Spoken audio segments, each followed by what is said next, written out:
Ladies and gentlemen, dear colleagues, it is my great pleasure to have the opportunity to address you on the occasion of the General Assembly of the International Peace Bureau.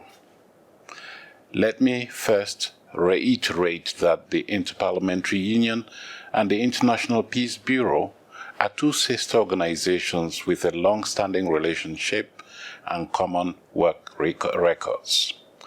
They are both the product of a group of visionary thinkers who believed that dialogue and diplomacy were better alternatives to resolve differences than a never-ending series of conflicts and violence between peoples and countries. Over the years, we have always maintained this guiding principle of achieving and sustaining peace. Today, we find ourselves in a context of ever-increasing tensions, defined by challenges that are global in nature, and which many governments around the world seem dedicated to resolving with an outdated understanding of security. It is our responsibility, like that of our forefathers, to help shape and promote the adoption of new norms that redefine security. These norms must be grounded in an absolute compassion for the human condition and based on the guiding principle that one nation's security cannot be achieved at the expense of another nation.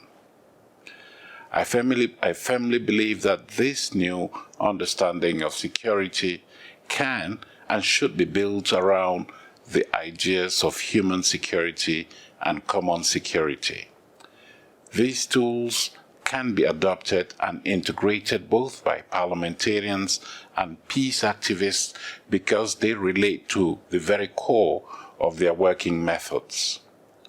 On the one hand, this involves acting locally with a mindset centered on human development and the protection of people who, first and foremost, wish to live in peace in a secure environment that allows their families to thrive.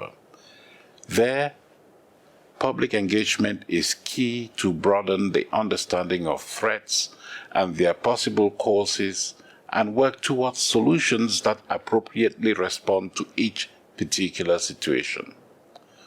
On the other hand, it also means thinking globally, pushing for dialogue and conflict prevention to replace aggression and military force as a means of resolving disputes.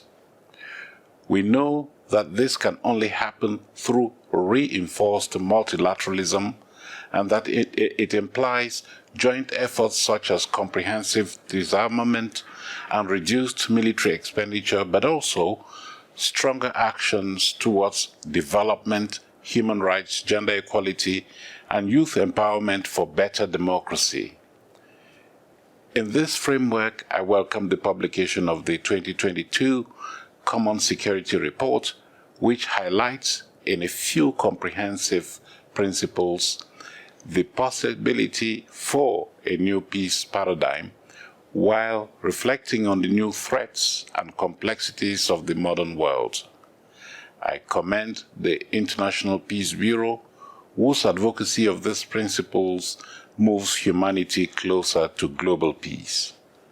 Alongside the IPB, I can assure you that the Inter-Parliamentary Union remains dedicated to promoting human security and common security as a compass to a peaceful world where the future can be lived free from fear, violence, and conflict by all. I wish you a successful General Assembly.